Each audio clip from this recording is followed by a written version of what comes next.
Alright, lesson 6. Lesson 6 in this series, trend lines and Fibonacci. So, what is a trend line? A trend line is just simply put a support or a resistance line in a trending market. So, you can see here, if it's trending down, there's a top trend line, a resistance line that's diagonal, that's slanted downwards, and here's a support line that's slanted upwards in an uptrend. So, they're literally just support and resistance, like I went over in the last lesson, but they're diagonal. So, that's all they are. What do they look like? That's what they look like. I have a couple of examples here. I think I have a couple of examples up on the chart. Here's just a very simple trend line. That's all it is. You just mark a low point to the next low point and it just follows along. Eventually this is going to break like a range, like a support or a resistance, and that's all it is basically. It's just going to keep going along this trend line until it breaks. So if you tilt your head, you can see it's pretty much like say a resistance line, for example, here. It's just another point of interest. It's just another part of the pinball machine, like I called it last lesson. It's just another support and resistance line, another point of interest. The price keeps bouncing. So how do you draw trend lines? Well, it doesn't, like, people say you have to make it really exact, and your trend line has to be exact to the pip, and it has to be exactly on the very bottom of the wick. And you have people have very fine rules for trend lines, but then when they draw a support or a resistance line, they kind of draw a box or a zone that are not as exact with it. So it doesn't have to be exact, right? You don't have to have your trend line absolutely exactly right, because if you just mark the basic, like, what, not even the basic, if you just mark a trend line and you get the rough idea of what it's going to look like without going into different time frames and trying to get the exact point where it starts. Like, for example, if you had rules or anything, you could say, okay, well, the trend line has to go from the low to the next low, which means it would go here, but it wouldn't match up as well, right? So I just did what looks the best, and that's the trend line, and that's what I'm going to have in my chart if I was to trade this. So your trend line doesn't need to be perfect, right? You just got to find a low point that keeps getting hit. Like this, for example, would be a trend line, right? What you would do is you would just go from the low to the next low and just drag it along. Now, it didn't really hit it anymore. Like, it didn't really hit this, to be honest. I wonder, like, it didn't really hit this trend line anymore. It kind of came near here, but didn't really hit it anymore, right? So, like, not all trend lines are going to be exact. Not all trend lines are going to work, and you don't really need to make your trend lines perfect, right? Like, this, for example, this is called a channel. I'm going to get onto it now in a second, but again, the trend line doesn't have to be perfect. It doesn't have to match up at every wick. Just find a point where it's going up or down, and where is it bouncing, right? That's it. Where are these wicks bouncing? Where are you getting rejection candles, engulfing candles? Where is it bouncing, right? So if we go back here, so what are channels and squeezes, I like to call them. So a channel would look like this, right? And the channel is kind of interesting. I kind of like channels. So what you're going to have is you're going to have a bottom or a top trend line, right? You're going to have a support or resistance. You're going to have a bottom or a top trend line, right? So say you have a trend line that's like this, right? It's going up on the bottom. What you can do, if you Control C, then Control V, if you copy and paste the trend line on the bottom and then you apply it to the top of the range that's going up, then you can get what's called a channel, and price will just bounce in between the channels. So what a channel is, in simple terms, is just a range. It's just a range that is going up or down, right? It's a trending range. So have an example here. I think here's an example again, like I just said, a channel. You have a bottom half trend line, copy and paste it to the top, and you get this kind of going up shape, right? Or you can apply it like, here's another one here, right? It wasn't perfect, but it still formed one. If you just look at the shape of it, there's another one here, right? Like, all the trends are just channels, right? It would be the same if it was going down, you know, if this formed a downwards trend line, you would say, okay, this went down here. Hypothetically, if it went down, you would just copy and paste it, apply it to the bottom, and that's the range you're going to be trading in, right? So go back to this chart here. The next thing is squeezes. So what are squeezes? There's a few names for these things, but I don't know, I'm just going to call it a squeeze because it's easy to understand. So what a squeeze would be is when you have sort of a trend line, right? And say, for example, an upwards trend line or a channel, and you know, there's nothing really stopping it from going up or down. There's no real points of interest or anything until you meet a real point of interest, right? You meet a real resistance line. This is a resistance. It was a support. It was a point of interest. You had a support here. It broke under, went over. It's kind of a weird line, but it's still a point of interest, right? And the trend line forces price up into this line. The trend line forces the price into the point of interest, which then kind of squeezes. So it's bouncing. It reaches a point of interest or a resistance or a support, and then it squeezes it between the trend line and the point of interest, and it either falls out or breaks up, right? So for example, here you had a channel that was pushing price up. People were buying the bottom, right? People were buying the bottom trend line, etc. It pushed price up into this point of interest or your resistance line, and it then dumped and had a breakout off of it, right? Usually these, here's another one, right? You have a channel type shape. It wasn't a great channel. You wouldn't really trade this in my opinion, but you have kind of a channel here, and eventually it's going to meet its end. You had a point of interest over here, these two wicks, which line up with this. Very common pattern you see, and squeezed up into this zone here and dumps down, right? So that's what it is, right? That's what a squeeze is. That's how you can trade them. Again, 3 ways to trade it. You can buy the bottom or the top, right? You can buy the bottom, sell the top. You can trade breakout, or you can trade retest.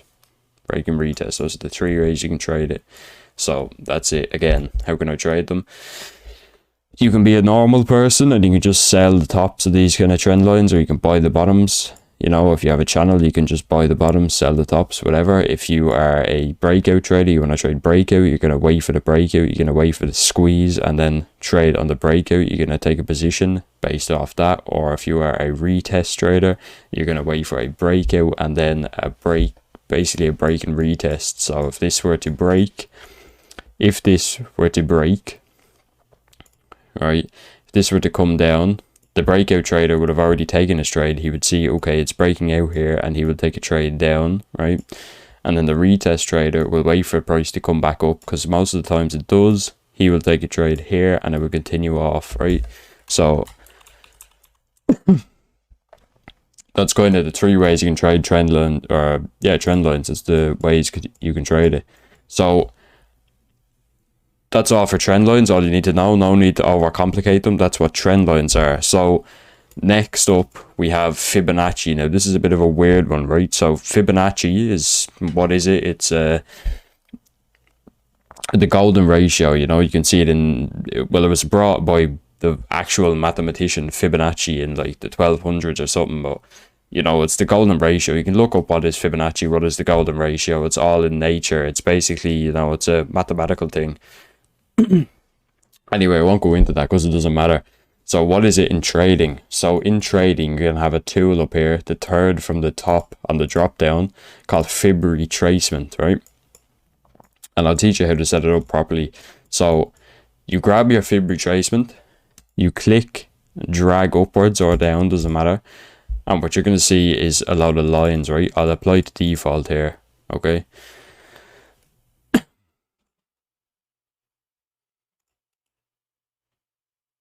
I'll apply default. So this is what you're going to see, right? First time trading, this is what you're going to see. So what you want to do is double click it. You're going to bring up this. You want to click on this one. You want to deselect this, and this. So you should only have checked the 0, the 0.382, 0.618, 0.5, and 1. After you've done that, scroll down, you're going to see background. Click off background. Then click on use one color and make it black or something. then get rid of the trend line, and you're going to have this. So go and do that with your fib retracement. This is the best way to have your fib retraced in my opinion. The most commonly used, most popular, strongest levels on it. So after you've done that, you're going to have this. So how can you use this to your advantage? So what price will do is usually, typically, if it makes a move up, right, it's going to have a pullback. So if price comes up, oh shit, right, hold on.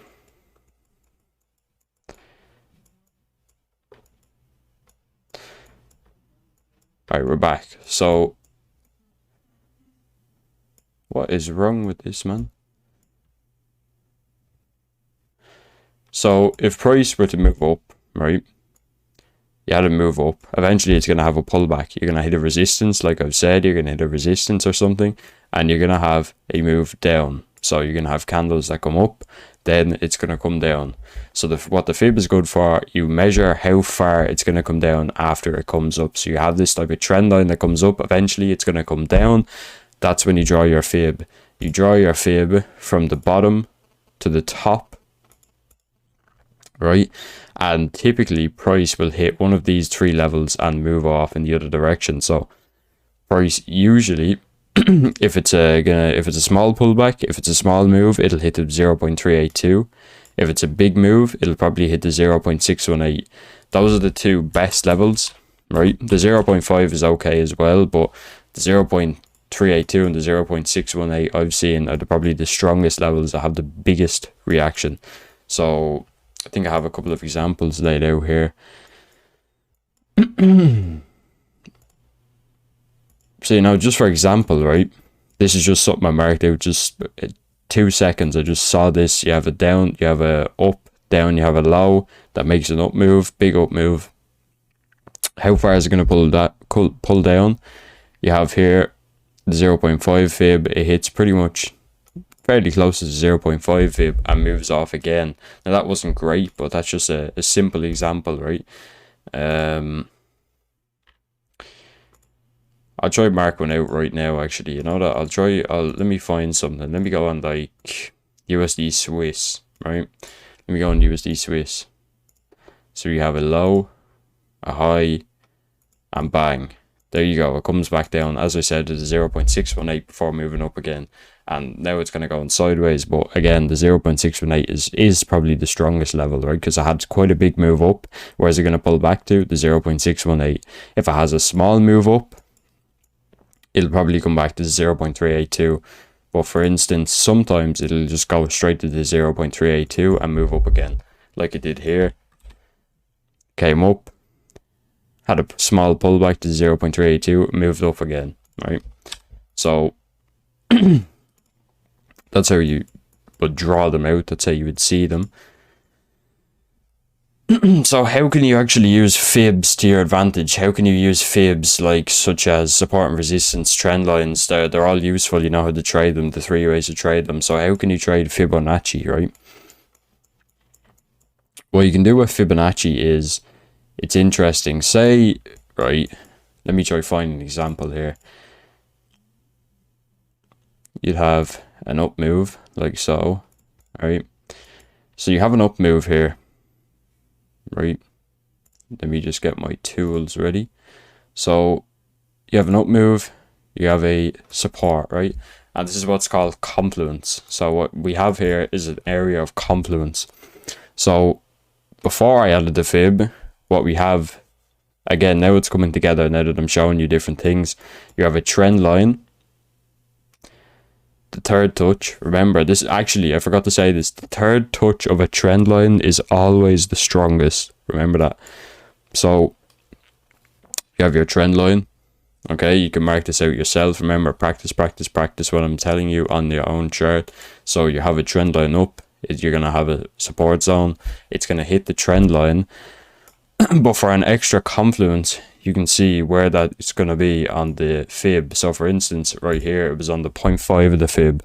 So now you have a support zone, like I said, you have a trend line, and now you have a new thing called a Fibonacci. So Fibonacci isn't too important, but you can use it to your advantage, right? just an extra confluence, right? Just to reassure you that the trade is good. It's an extra thing that people are going to be looking at. So that's basically it. You know, there's nothing else to know about Fibonacci. You don't need to you don't mess with the settings of it. You don't really need to, right? There's no need to do any of that. What everyone else is going to have in the chart is what 90% of people are going to have their Fibonacci as, is what I just told you. Don't change it. Don't listen to these people on YouTube using really weird fib levels. It's not going to work, right? And trend lines, very simple. Don't overcomplicate it. Third touch of it is always the best. They're just support and resistance lines, but diagonal. All right. Hope this was a helpful video. I think this is the longest video yet, but it's a very helpful video. So what I want you to do now is go on the chart, tradingview.com, like I've said, go on the chart and mark out some trend lines, mark out some Fibonacci, right? Mark out some trend lines, mark out some Fibonacci. You know, when you see a up move, put a Fibonacci on it and see which one it hits, right? If you have an up move like this, just put a fib, drag a fib from the bottom to the top, right? Fib from the bottom to the top, fib from the bottom, like for example here to the top. I already know that hit the 0.382, bottom to the top, bang, bottom to the top. And again, if it's going down, you do from the top to the bottom, draw your fib, right? That's how you draw fibs. So I want you to go and do that on your chart now. Check out some trend lines, check out some Fibonacci, and try it out. So hope this was a helpful video. It was a pretty long one actually, so yeah.